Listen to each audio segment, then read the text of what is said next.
Hi, welcome to Infusion Health, the podcast. I'm comedian Chris Patrick, a.k.a. self-proclaimed power man. And I'm here with my co-host and significant other, Rach. Hey, guys. Now, what was the last one we did, Rach? It was, was it Scientology we did? Absolutely. Now, we once again, we have Reverend Lyle here, and we're talking about different religions. Now, this one, I was like, what is it? Where did it come from? And I guess their home base is here in Minnesota, actually in the city we live in Chanhassen. Am I right, Rach? Yeah. And it's another religion, and I don't know what it is, but can you actually have a religion without controversy? Is that possible? Or? I think people need to step out of what every religion practice, because if you look at the basis of it, it's very much the same. So I think if they start looking at the basis instead of just religion and this is who I am and getting all puffed up, then it could be a better conversation than where it is right now. Yeah, and that's the thing. And once again, to the people out there, we got an open invitation. If you practice any of this or want to come on the show and want to explain and want your side, we definitely want to hear it. So we have an open invitation to you people out there. So today, I'm going to bring you on. Today we're talking about Eckanbar. Yep. I was surprised I got there. I thought it was something else. And okay, we're not going there. okay. It's Sunday here in Minneapolis, and we were going to church. As you know, me and Rachel, we're New Thought religious, so we're going to church, and we get in the car, and I said, "What is?" And I said Before something. You drop the line. Can you bring him in? Okay. I forgot. All right. Once again, let's welcome Reverend Lyle, and today we're talking about Eckanbar, the Eckanbar religion. Thank you. Yes. So Reverend, yeah, I was like, I was working a show last night. I was working the Hamilton show, doing security at the Hamilton show here in Minneapolis, and I was like, okay. And I had to read the email that Rachel sent me because we got a podcast on Sunday, and it's with Eckanbar. And I was like, okay. So I was reading the religion, and I said, what is? I forgot what I called it, but anyways. Don't go there. Don't go So there. I said, what is? And I forgot what I actually. She goes, no, it's Eckanbar. I said, okay. So we were like laughing. So okay, so let's get to it. Okay, what exactly is the Eckanbar religion? Well, it's fascinating actually because it's fairly new. Yeah, it was started in. I didn't mean to cut you off. It was started in 1965 by Twitchell.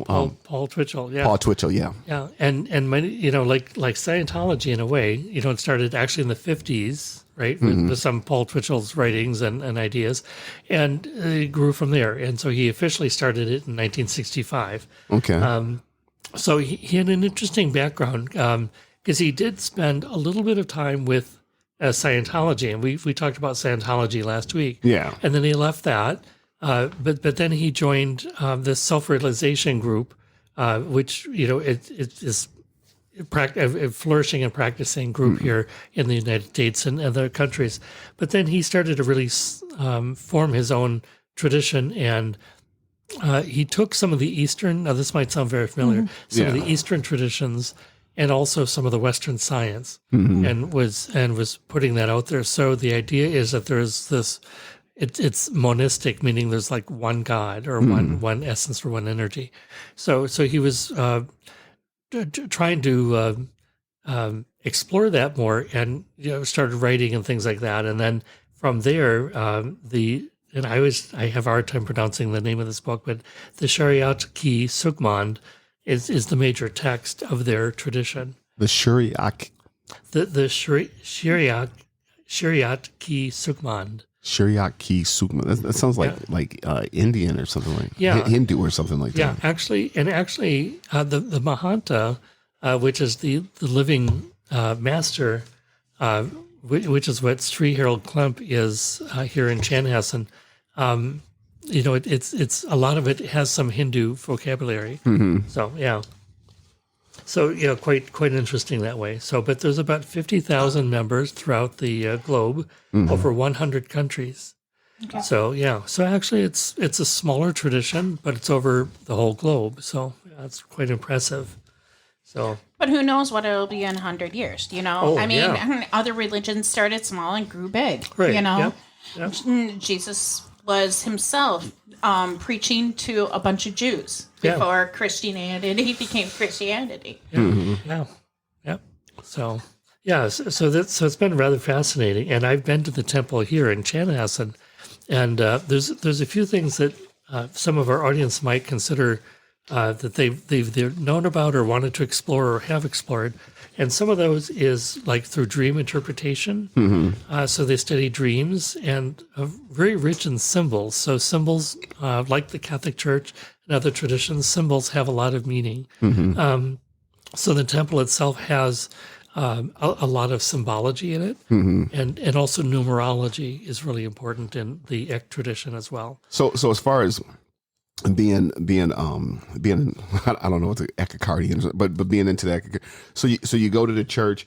Is there like levels or something you can get to, or a certain thing, like, because Scientology, I know they got the sea urchins or something like that. Oh yeah. They have classes, and the idea is so I'm going to put a few more of these ideas out there. So there's a belief in reincarnation, cause and effect, and karma. There's also the belief in soul travel. So it's not astral travel, but more soul travel. So there's this idea of a soul going through many lifetimes, learning life lessons, right? So what you can do is take classes in learning dream interpretation, in soul travel, in reincarnation, all for the benefit of, like many of the traditions, to become a better person, a more whole person, more connected with God or soul, right? So that's the objective. So, well, can you like you're a practitioner in New Thought? What do you got to do to become a practitioner or whatever in Eckankar religion?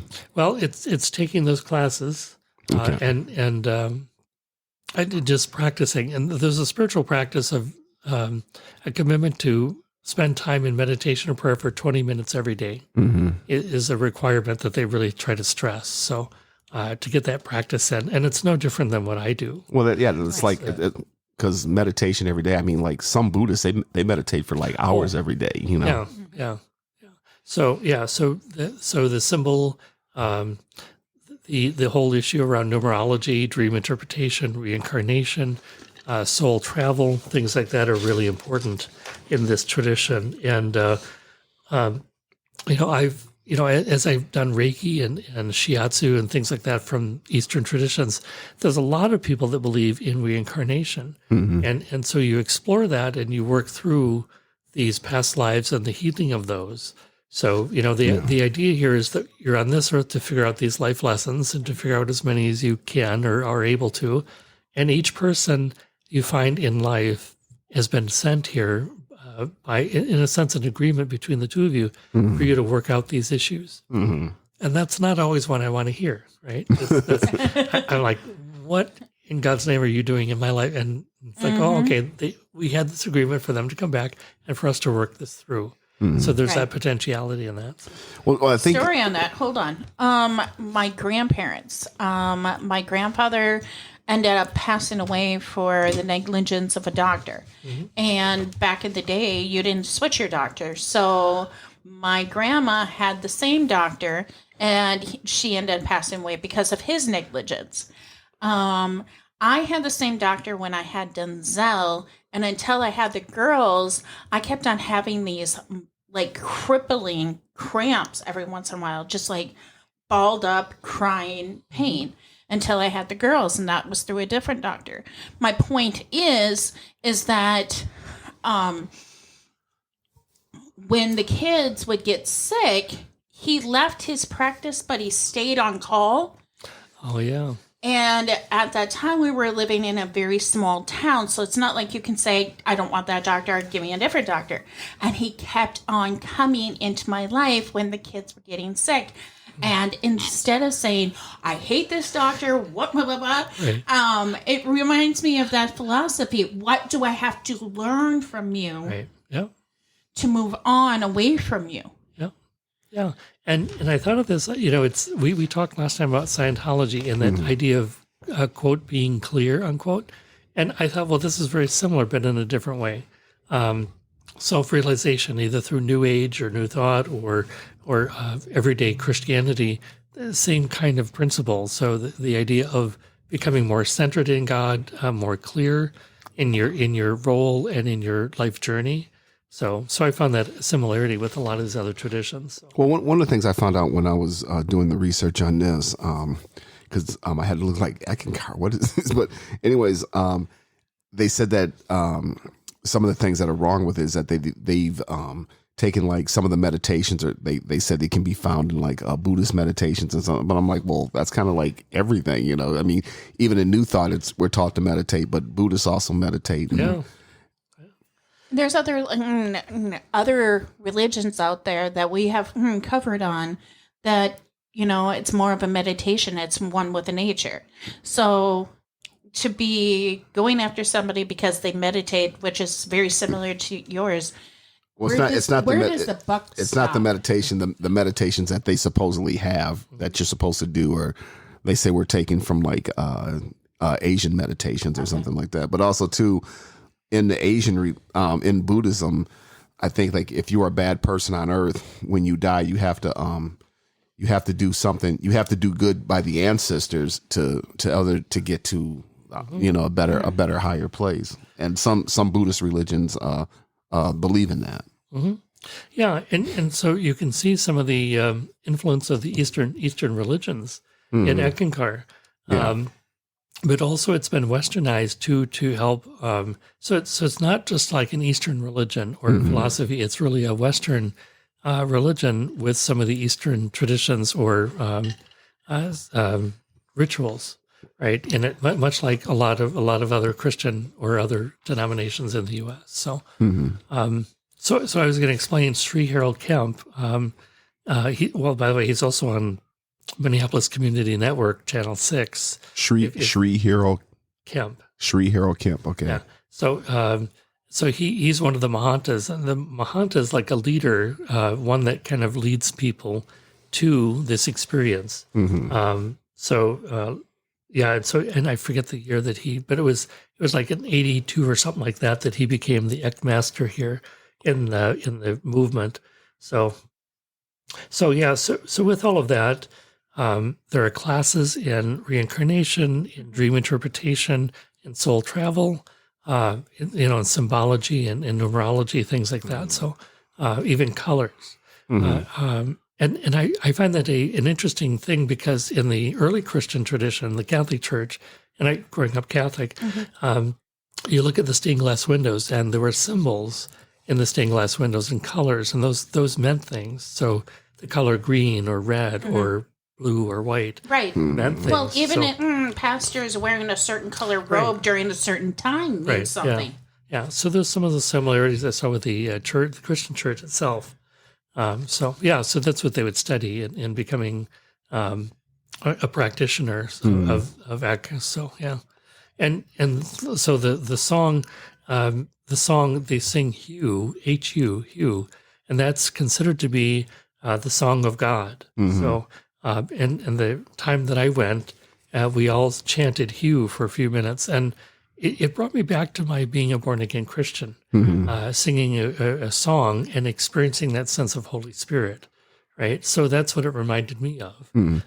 Why did you go to the Eckanbar Church?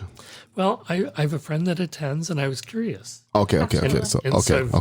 So I've known friends since the mid-'80s who have been off and on with Eckanbar. So that's why I was curious about it. So I went, and just the chanting of Hugh was actually very relaxing, very meditating, very grounding.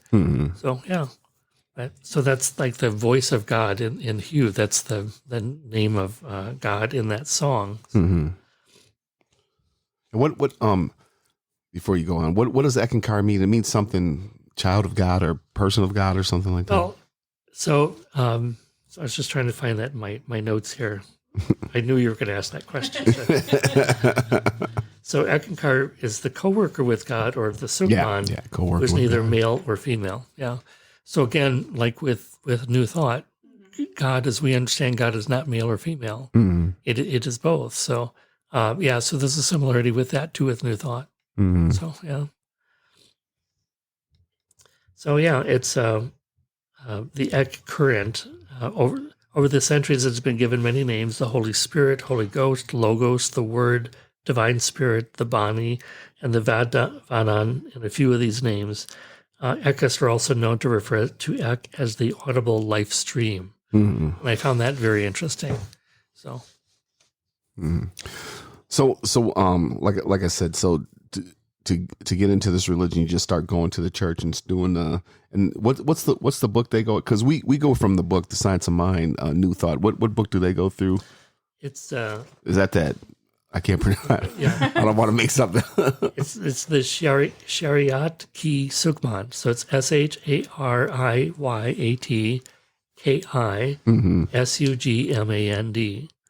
So, and that was their major sacred text. Mm-hmm. So, I also found that they have quite a library of different authors. Harold Klemp being one of the major ones because he's now the Eckmaster here in the Mahanta for quite a few decades here now. But they go back and they have spirit guides, spirit masters through the centuries that have brought some of this knowledge. And so that's very familiar to Eastern religions to have spirit masters, talking through the ages. So that's very familiar that way too. Since you've been to one of their sermons, masses, whatever you want to call it, what do you call it first off? Well, I would think it's just service. Yeah. Okay, service. So roughly how long are they and what do you do during that time?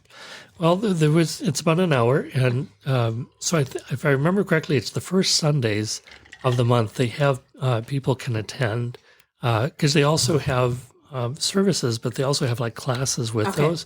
So it's the first Sunday typically of the month where they have newcomers or guests appear, welcome and come to the service. So you start out by saying hello to people, and then you chant "you" for, if I remember correctly, about like 10 minutes. Okay. Right. And then there's a welcoming and some music, and then also he goes into his talk. So it's like a half-hour talk, 20-minute to a half-hour talk. So enlightening people on some of the Eckanbar principles and life stories, and much like I would as a minister at a church service. So so it's an hour-long service. So, Okay. So with Eckanbar, some people call it a church, some people call it a religion, some people call it a cult. Why does it go fall into that status of cult? Well, I again, I don't know if I would call it a cult. Because I think, well, okay, so let me put it this way. I think because one of the reasons why people might call it a cult or have an uncomfortability with it is the language is a little different. The words, the phrases, the Shariat, Sugman, the Eckmaster, Mahanta, all these are like strange words to a lot of other people. Having been raised Catholic, if we were to talk about the Pope, a lot of people who are born Protestant would say, okay, I know the name Pope, but I don't know how is that lived out. Right. Yeah. And with this thing about worshiping the Virgin Mary and, so things like that. So it's just different words, terminology, a little bit of a different history, especially if you're not attuned to a lot of the Far Eastern traditions. So, but it's a religion.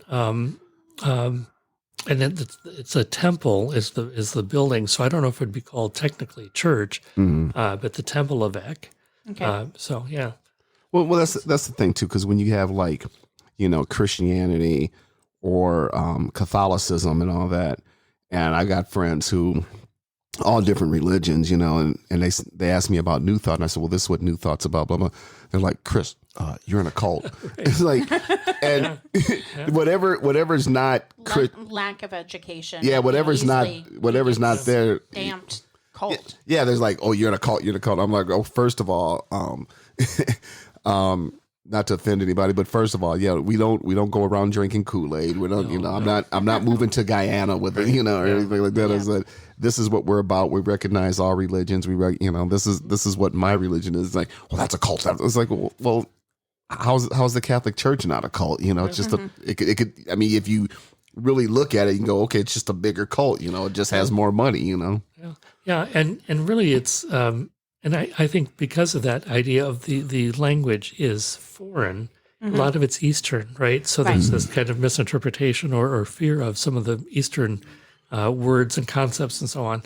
But actually in the beginning of the Christian church, there were a lot of concepts and terminology that was strange to the Roman people, right? So even to the Jewish people. So yeah, so just to take it in that context, and so Eckankar does believe that their way is a fast. I shouldn't say fast, but it's an avenue to God, much like all the other traditions. Yeah. Right. So it's one avenue by where you get to this idea of God or experience of God, and you do that through the chanting of Hugh and then the classes. Well, one of the things I want to say, if you ever look up Eckankar or ever Google Eckankar, it'll bring you to this one site, and there's a video on it. And one of the things I liked what they said is that your path is not exactly the same. The path you're taking is not exactly the same path I'm taking, but we're all taking the same path. And I've always believed that no matter what religion you choose to do,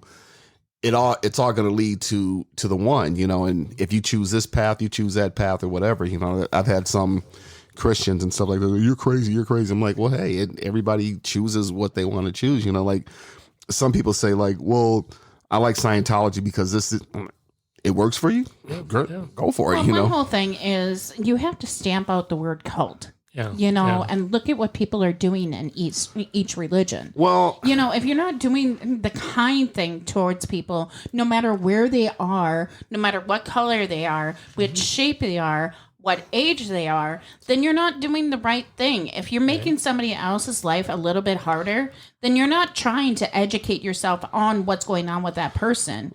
And a lot of things that people don't understand, they're scared of. Okay, well, my thing is when you said stamp out the word cult, it's like, okay, first of all, if you join something or there's this guy or whoever that says, hey, this is what I'm about, this, and you're like, hey, I like what this guy's about and stuff like this. Next thing you know, you're seeing guns and all that, and you got to protect me. It's like, okay, is it negative or is it positive? When exactly? They're like, is this a cult? Is this That's what I'm saying. Is it negative or is it positive? And in our own mind, we can have that ugly talk. The thing is that are we acting on that negativity that we were brought up on generation wise? Or are we choosing to do the right thing? And if there's a religion out that are teaching you to do the wrong thing, then maybe you should question yourself if you should be in it. And that's the thing with the people in Waco. Who was it? David Koresh. One minute but by the time you figure this out, how far deep into it are you in it?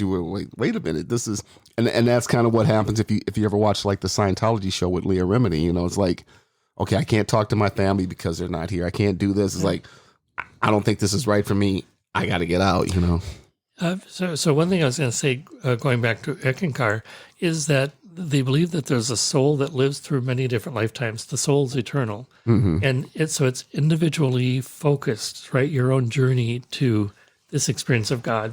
And you are, through community service, it's not through proselytizing, but it's through community service, your own meditation, your own work, your own clarification about your own life lessons in your past lives and so on to clean those up. So that's what it's concentrated. So it's very individual based. It's not about proselytizing. It's not about winning over so many souls so you get a free toaster at the end of the trip. I could use a free toaster. Four slicer. How many doors did you knock on? Right. Yeah. So I see that as that right there says to me that by its nature, it's not a cult because it's really individually focused, and the goal is to get a sense of making sense out of those things and healing those past lives. So yeah, absolutely. So as a practitioner of New Thought, or somebody comes to you and like, okay, hypothetically, Reverend Lyle, I need help. They don't have any religious background or anything like that. Just I need help. What do you do? What do you do as far as those people that come to you? Is like they don't really have a religion they identify with. How do you work with people like that? Well, no. So as a chaplain, it is not my role, and it's unethical for me to proselytize. Right? So I cannot be preaching out of my own tradition. So mine is other focused. It's not about me. Right. So I ask a lot of questions, open-ended questions, and I hear with the ears of my heart where the person's coming from, what has worked for them, what has not worked for them, what feeds their soul. So on that, it's more of an exploration with them, walking alongside of them in that process. A lot of people have been spiritually abused. So the if I could do the least amount of harm, I would not say you should join this church, you should read this book, you should sing this song. No, it's more about just hearing from where they're coming from and walking with them in that process. One thing I used to say to a lot of people in my role as a chaplain is they'd say, well, perhaps I should find a church. I should get religion. I'm like, no, if I can offer one thing is, first clarify your own values, your own spiritual path, and then go to seek a center or a church or a synagogue or a temple or a group that would resonate with your own life values and experience. So that way you're not fishing, that way you're not tempted to try to buy into something that's not about you and that doesn't match you. So, yeah. One question. I couldn't find too much information on it, but do they celebrate Eckanbar? Do they celebrate like holidays or? That I don't think they do as like a religion base. So yeah, the friends that I know I've had over the years that are in Eckanbar, they do celebrate. They have Christmas and Easter, but I don't think there are like church services like we would in the Christian or the Jewish tradition with Passover or anything. So yeah, so it's a little different that way. So yeah. Well, that's the thing that we've had discussions about too. We've had the discussion about paganism and a lot of holidays. A lot of Christians like, well, we celebrate Christmas and blah blah. Well, Christmas actually came from a pagan holiday. Yeah. Oh yeah. Yeah. A lot of the Christian tradition actually did. Yeah. And we just had Easter a few weeks ago. So that came from a pagan holiday. Right. Yeah. So it's just very interesting to look at these traditions. And I think I'd said this a few shows ago, but there's even one of my professors at seminary explained it this way. He said, there's this mountain and you have all these paths on this mountain. And the goal is to get to the top of that mountain. And some are in brick or in different stone. Some are maybe dirt paths. Some are really not well-trodden paths. And some you just see fields. And they all end, they have the same end goal, which is to reach the top of the mountain to connect with God. So there's some paths that are like, maybe say like Christianity. There are some other paths, maybe like Eckanbar, that maybe is not in brick or in dirt road, perhaps. But all of these are similar in the fact that they all lead to that same source. And the teacher then, he said, in following that, he said, what if the mountain itself was God? And no matter where you were on that journey or where you were on that mountain, that was the experience of God. And my head just burst in delight as he said that, because it was like, wow, that is so profound. So it's not which path you take to get to the top. It's the actual journey on that mountain itself. And the mountain is God itself. But that's interesting because you can see it like, okay, what if the mountain's God? But I could look at it like, okay, what if the mountain's life? Yeah, same thing. Yeah. So it just depends on how you term God. So it could be life, it could be love, it could be energy, it could be stardust, cosmos, Jesus, could be Buddha, could be Baha'u'llah, which is Baha'i tradition. I mean, it could be any name. Right. And, and I hope it doesn't sound too sacrilegious for some people, but it doesn't matter on the name. It's the the experience of that. So our term God is more of a Christian sense of the term. So, well, the thing is for anybody offended, if you studied other religions, you're not taking away from what you are loving and everything. But if you studied other religions, you would open up your mind to why people are acting the way they act, and that's foreign to you. Right. Yeah. So the thing is, we talked about paganism last 2 times ago, right? And I have friends who are pagan. I have friends who are in Eckanbar. I have friends who are Buddhist. I have friends who are Jewish, Muslim, Catholic, Christian, atheist. So yeah, I mean, it's just, and so it's fascinating as I get to ask all these questions and just be willing to hear and to honor their own path. Absolutely. Yeah. And that's always been my thing, like I said before, is like, well, I'm this, I'm that, I'm this, I'm that. Well, I was doing this, I was doing wrong in my life. It wasn't until I found this. It's like, well, hey, it worked for you, great, Right. But you got that same person who was doing the same thing, and they go, hey, I found this, and I found this religion, and this worked for me, or I found this, and this worked for me. Well, hey, if it worked for you, and that's what you go for it, Yeah. And I would just say, especially as a chaplain too, you do no harm. Yeah. That's really the key. You honor their tradition, you honor their spiritual path. Yeah. And I always thought as a chaplain, if I could help them take one step closer to their realization, that's then my role. Mm-hmm. Absolutely. So, Well, how do you suggest to somebody to find themselves? Because somebody could be 20, could be 30, could be 40, 50, and they just haven't found themselves. How do you suggest to somebody that I'm looking for something? well, I'm 64 and I still confuse the hell out of myself. I don't know if I've really truly found myself yet. I mean, I think it's an organic process. Yeah. So you're basically on the path. I'm on the path. And, when I was younger, I was Roman Catholic. I was 2 years from being a Catholic priest, and I dropped out. And then I was this, and I was New Age. And then I mean, it's all good. Just looking back in my own work, my cause and effect work is more my karmic work, is I went back to these phases of my life where, let's say as a Catholic, I said, I was sharing this with Rachel before we started today. So I had this belief at 24 years old that if you were not Roman Catholic, you were going to hell. Yeah. And now I go, oh my God, I actually had that thought. Yeah. Oh my God, I mean, just, And then, like I told you, as a Jehovah's Witness, that got even more profound. Yeah. With the 144,000 only going to heaven, and then the people that celebrate that religion are the ones that are in heaven, and all your friends and family that are not in that religion are gone. So we don't know where our end lies, but you can choose to go good in the moment. Right. Yeah. Always choose the better path. Yeah. Yeah. It reminds me of the story, and then we gotta. It's time. I hear Chris waving at me.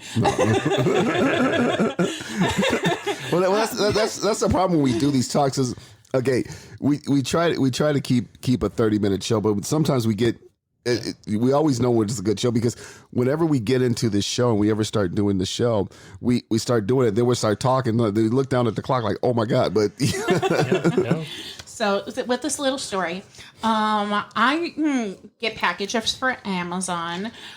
A side note, we will do an episode in the future about the truth of Amazon, which is actually kind of dark. But I get a lot of packages for Amazon, and I return them to Kohl's. And Kohl's gives you $5 off, 15% off, or whatever. I'm usually just dropping off the package. So I find a customer that's actually shopping at Kohl's and give it to them. The other day, I was going through a migraine thing. I was driving. I had Colin go return the Amazon package. He's like, here you go, Mom. And he didn't know that I did this. The other kids did. And I felt so bad for him, because Colin he's 17 and he's 6'4" and growing 300 pounds. Now, this linebacker's coming at you. So I said, Colin, I know you don't understand what I do with the slip, but I'll go find a customer and give it to them. And the woman screamed at him, get away from me. Oh. Well, in that moment, she could have stopped, seen what he was doing. He was trying to give her a gift. He's like, Mom, I'm never doing it again. And he came back and he was quiet for the whole ride. Oh, dear. And it's just about choosing the better moment. Yeah. It's about recognizing that other person you're trying to hurt is a human, and don't. Right. Yeah. And I think to finish off, I think the important thing is with any of these traditions to see, to know that you are in a relationship with all these other creatures, and to walk your talk, practice what you preach, which as a chaplain can be hard sometimes, myself. So, but to be open and to be humble, and to really just know that each person is on their own path and it's organic. So it's going to change from time to time, and how we can support each other, not only on that path, but in those times of change, and support each other and affirm each other. So, to do no harm. Yeah. Yeah. Okay. Well, like I said, Reverend, it's always interesting conversations when we get these things that go for hours. But it was great having you on again. And and I'll let Rach close us out. You guys, we've come to the end. I appreciate every single one of you. In the future, we were looking maybe coming off of Facebook. You can always reach us on our links in the show notes and give me ideas of where you would rather connect with me, and give me ideas on the show. Probably bring you on the show if you're interested and have an interesting conversation with you. But to close us out, always choose the better path. Choose the better moment. If you're thinking negativity, think how to give somebody more positivity. Have a great one. Take it easy.